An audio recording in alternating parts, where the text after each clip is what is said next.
Assalamualaikum dear students. I hope you all are doing well. This is your computer class and today we'll continue our chapter number 9, graphics in QBasic. This is the part 2nd of the video. So students, let's begin.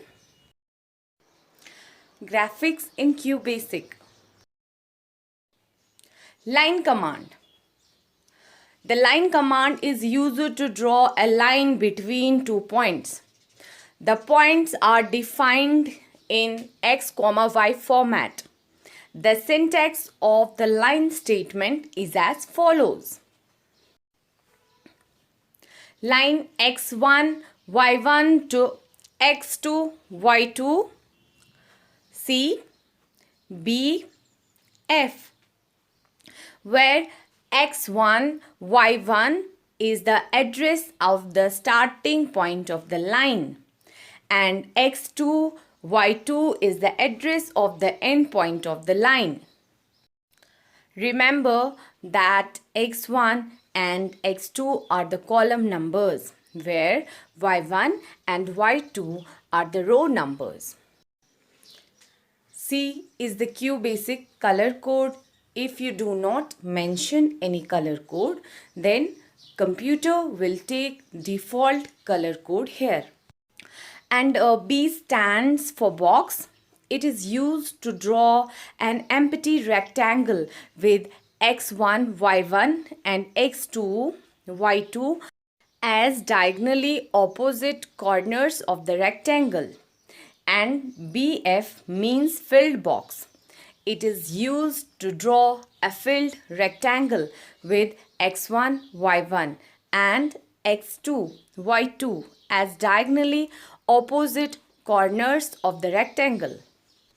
तो students line command क्या करता है? Line command एक line draw करता है 2 points के बीच में और ये पॉइंट्स यहाँ पे एक्स वाई फॉर्मेट में डिफाइन किए जाते हैं, जहाँ पे एक्स होता है कॉलम नंबर और वाई होता है रो नंबर. तो स्टूडेंट्स हम इसको कैसे यूज़ करते हैं? सबसे पहले हम लाइन लिखते हैं, उसके बाद x1, y1 to x2, y2, उसके बाद C, B, F और x1, y1 होता है लाइन के स्टार्टिंग पॉइंट का एड्रेस और x2, y2 होता है लाइन के एंड पॉइंट का एड्रेस. और x1 एंड x2 ये कॉलम नंबर्स होते हैं और y1 एंड y2 ये होते हैं रो नंबर्स. और C होता है QBasic का कलर कोड. अगर आप यहाँ पे कुछ भी मेंशन नहीं करोगे तो कंप्यूटर यहाँ पे डिफ़ॉल्ट कलर कोड सेलेक्ट करेगा. और B यहाँ पे बॉक्स होता है, इससे आप एम्प्टी रेक्टेंगल ड्रॉ कर सकते हैं जिसमें x1, y1 and x2, y2 diagonally opposite corners बनेंगे रेक्टेंगल के. और BF होता है फिल्ड बॉक्स. इससे आप फिल्ड रेक्टेंगल ड्रॉ कर सकते हैं जिसमें x1, y1 and x2, y2 diagonally opposite corners होंगे रेक्टेंगल के. तो चले स्टूडेंट्स, अब हम लाइन कमांड का यूज़ प्रैक्टिकली करते हैं. तो सबसे पहले मैं यहाँ पे CLS का यूज़ करूँगी आउटपुट स्क्रीन क्लियर करने के लिए और उसके बाद यहाँ पे मैं ग्राफिक्स मोड एक्टिवेट करूँगी स्क्रीन कमांड से. तो यहाँ पे मैं स्क्रीन 9 का यूज़ करूँगी जिसका रेजोल्यूशन 640x350 है और उसके बाद यहाँ पे मैं लाइन कमांड का यूज़ करूँगी. तो यहाँ पे लाइन और उसके बाद यहाँ पे मैं कोऑर्डिनेट्स मेंशन करूँगी 20, 15 to 90, 90, 10. तो यहाँ पे 20th कॉलम 15th रो स्टार्टिंग पॉइंट है लाइन का और 90th कॉलम 19th रो यहाँ पे एंड पॉइंट है लाइन का. और 10 यहाँ पे कलर कोड है, ये लाइट ग्रीन के लिए, तो जिससे क्या होगा, एक लाइन ड्रॉ होगी ग्रीन कलर में. तो अब हम प्रोग्राम को रन करते हैं. तो ये देखिए आप, यहाँ पे एक लाइन ड्रॉ हुई ग्रीन कलर में. तो अब हम यहाँ पे एक फिल्ड रेक्टेंगल ड्रॉ करेंगे. तो उसके लिए सबसे पहले CLS, उसके बाद मैं यहाँ पे स्क्रीन कमांड का यूज़ करूँगी. मैंने यहाँ पे स्क्रीन 9 यूज़ किया है. उसके बाद लाइन कमांड. तो लाइन में यहाँ पे मैं ऑपोजिट कॉर्नर्स जो है रेक्टेंगल के उनके कोऑर्डिनेट्स मेंशन करूँगी. लाइन 20, 15 तो यहाँ पे मैं 90 90 करूँगी, ठीक है। तो 90 90 और उसके बाद यहाँ पे मैं कलर कोड मेंशन करूँगी। तो यहाँ पे मैं कॉमा 10 करूँगी। उसके बाद यहाँ पे बॉक्स ड्रॉ करने के लिए, फील्ड बॉक्स ड्रॉ करने के लिए BF का यूज़ करूँगी और उसके बाद एंड। तो मैं अब यहाँ पे प्रोग्राम को रन करूँगी। तो ये देखिए यहाँ पे ग्रीन फील्ड बॉक्स ड्रॉ हो गया। और एक इम्पॉर्टेंट पॉइंट आप यहाँ पे याद रखिए कि अगर आपको एक वर्टिकल लाइन ड्रॉ करनी होगी तो उस टाइम आप कॉलम कोऑर्डिनेट सेम रखेंगे। दैट मीन्स x1 और x2 सेम रहेगा एंड रो कोऑर्डिनेट डिफर करेंगे। तो यहाँ पे मैंने एग्जांपल में दिया है लाइन 40 60 टू 40 100 कॉमा 5। तो यहाँ पे 40 40 यहाँ पे कॉलम कोऑर्डिनेट है तो ये सेम रहेगा, और 60 100 रो कोऑर्डिनेट है, ये डिफर करेगा। तो इससे आपकी वर्टिकल लाइन ड्रॉ हो जाएगी। और 5 यहाँ पे कलर कोड है पर्पल के लिए, तो यहाँ पे आपकी पर्पल वर्टिकल लाइन ड्रॉ होगी। तो सिमिलरली अगर आपको हॉरिजॉन्टल लाइन ड्रॉ करनी है उस टाइम आप रो कोऑर्डिनेट सेम रखेंगे। That means y1 and y2 same रहेगा, और यहाँ पे कॉलम कोऑर्डिनेट्स डिफर करेंगे। तो जैसे यहाँ पे मैंने एग्जांपल में दिया है लाइन 30 70 टू 90 70 11। तो यहाँ पे क्या होगा, यहाँ पे आपके कॉलम कोऑर्डिनेट डिफर कर रहे हैं 30 90, और रो कोऑर्डिनेट यहाँ पे 70 70 है। और हमने यहाँ पे कलर कोड 11 दिया है। दैट मीन्स यहाँ पे लाइट CN में यहाँ पे एक हॉरिजेंटल लाइन ड्रॉ हो जाएगी। तो इस तरीके से आप horizontal and vertical lines draw कर सकते हैं। Now we are having the circle command. The circle command is used to draw a circle or ellipse in QBasic. You need to define the coordinates of the center, the radius of the circle, and the color. The syntax of the circle statement is as follows. Circle XY RC SA EA where XY are the coordinates of the center of the circle and R is the radius of the circle. C is the color code, it's optional. SA is the starting angle. Use it if you want to draw an arc. And EA is the ending angle of the arc. तो student circle command का इस्तेमाल होता है circle और ellipse draw करने के लिए क्यूबेसिक में, और उसके लिए आपको यहाँ पे सेंटर के कोऑर्डिनेट्स डिफाइन करने पड़ते हैं, और सर्कल का रेडियस डिफाइन करना पड़ता है, और सर्कल का कलर। और इसका सिंटेक्स क्या है, सबसे पहले हम सर्कल लिखते हैं, उसके बाद XY यहाँ पे सेंटर के कोऑर्डिनेट्स होते हैं, और उसके बाद R होता है रेडियस सर्कल का, और उसके बाद C होता है कलर कोड। अगर आप कलर देना चाहेंगे तो यहाँ पे आप कलर कोड मेंशन कर सकते हैं, ये ऑप्शनल है। और उसके बाद होता है ऐसे, ये होता है स्टार्टिंग एंगल। ये आप तब यूज़ करते हैं जब आपको एक आर्क ड्रॉ करना होता है, और EA होता है एंडिंग एंगल आर्क का।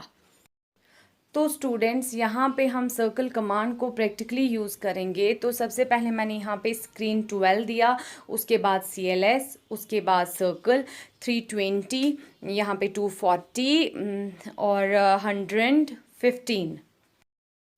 तो यहाँ पे स्क्रीन 12 मैंने यूज़ किया, तो जिसका रेजोल्यूशन है 640x480। उसके बाद CLS कमांड का यूज़ किया जिससे आउटपुट स्क्रीन क्लियर हो जाएगा।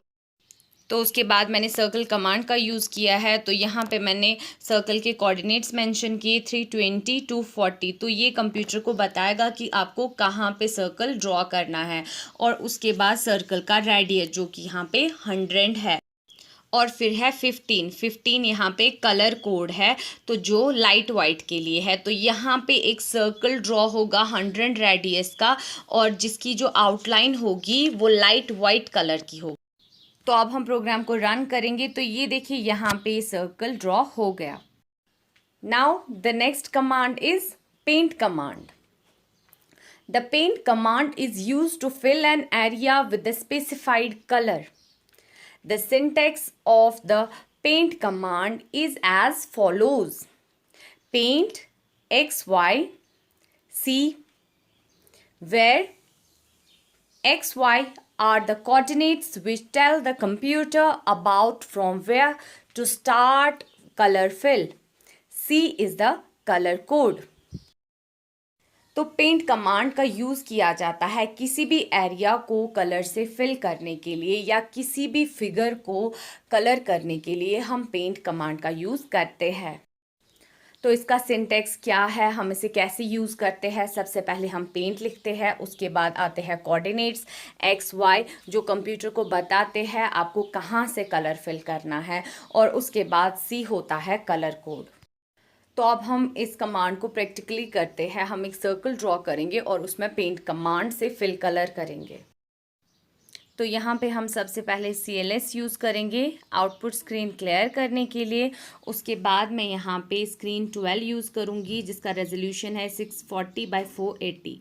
उसके बाद सर्कल यहाँ पे ड्रॉ करेंगे, तो सर्कल उसके कोऑर्डिनेट्स 100 100 और उसके बाद यहाँ पे मैं 50 रेडियस दूंगी और यहाँ पे मैं 4 दूंगी कलर कोड जो कि रेड का। उसके बाद मैं यहाँ पे पेंट कमांड का यूज़ करूँगी सर्कल को फिल करने के लिए। तो यहाँ पे मैं इसको कोऑर्डिनेट्स दूंगी, इसको कहाँ से करना है फिल कलर। तो यहाँ पे मैंने 100 100 दिया और उसके बाद यहाँ पे मैं कलर दूंगी, किस कलर से फिल होना चाहिए, रेड कलर से। तो यहाँ पे मैंने 4 दिया, उसके बाद एंड। तो अब मैं प्रोग्राम को यहाँ पे रन करूँगी। तो आप देखिए यहाँ पे एक red colour fill circle draw हो गया। तो आपने देखा यहाँ पे हमने पहले एक सर्कल ड्रॉ किया तो जिससे बस सर्कल की आउटलाइन ड्रॉ हो जाती है, और लेकिन उसके बाद हमने यहाँ पे पेंट कमांड का यूज़ किया और उस सर्कल को यहाँ पे रेड कलर से फिल कर दिया। तो इस तरह से पेंट कमांड वर्क करता है। Using sounds, you can also add sound effects in your programs. The beep statement is used to produce a beep sound, and sound FD command is used to specify the beep intensity, that is how high or low the beep sound will be and the time for which the sound is heard. F stands for frequency, which can be from 37 to 32,767, and D stands for duration for which the sound plays. It can range between 0 and 65,535. तो Q basic में हम अपने programme में sound effects भी add कर सकते हैं। उसके लिए हम बीप स्टेटमेंट का यूज़ करते हैं एक बीप साउंड प्रोड्यूस करने के लिए, और यहाँ पे हम साउंड FD कमांड का यूज़ करते हैं बीप की इंटेंसिटी स्पेसिफाई करने के लिए, यानी कि जो बीप साउंड है ये कितना हाई आना चाहिए या कितना लो आना चाहिए और कितनी देर तक ये प्ले होना चाहिए। और F यहाँ पे फ्रीक्वेंसी आता है जो 37 से 32,767 तक यहाँ पे हो सकता है, और D यहाँ पे आता है ड्यूरेशन, कितनी देर ये साउंड प्ले होना चाहिए। तो उसकी रेंज यहाँ पे 0 से 65,535 के बीच में आती है। तो सबसे पहले यहाँ पे मैं CLS यूज़ करूँगी आउटपुट स्क्रीन को क्लियर करने के लिए, और उसके बाद इनपुट में मैं यहाँ पे टाइप करूँगी to hear a beep sound, press the enter key, inverted commas close comma, और यहाँ पे मैंने स्ट्रिंग वेरिएबल ई का यूज़ किया और उसके बाद बीप। तो मैंने यहाँ पे प्रोग्राम रन किया, तो यहाँ पे यूज़र जब एंटर की प्रेस करेगा तो यहाँ पे एक सिंपल बीप साउंड प्रोड्यूस हो जाएगा।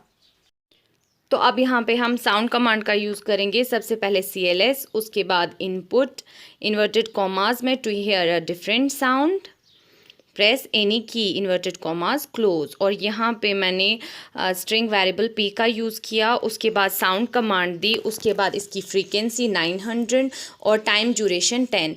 तो जब मैंने प्रोग्राम को रन किया तो यहाँ पे जो ही यूज़र यहाँ पे कोई भी की प्रेस करेगा यहाँ पे 900 हर्ट्ज़ फ्रीक्वेंसी का साउंड सुनने को मिलेगा, और जो 10 सेकेंड्स तक चलेगा। I hope you have understood today's topic. Now it's time to say goodbye. Allah Hafiz.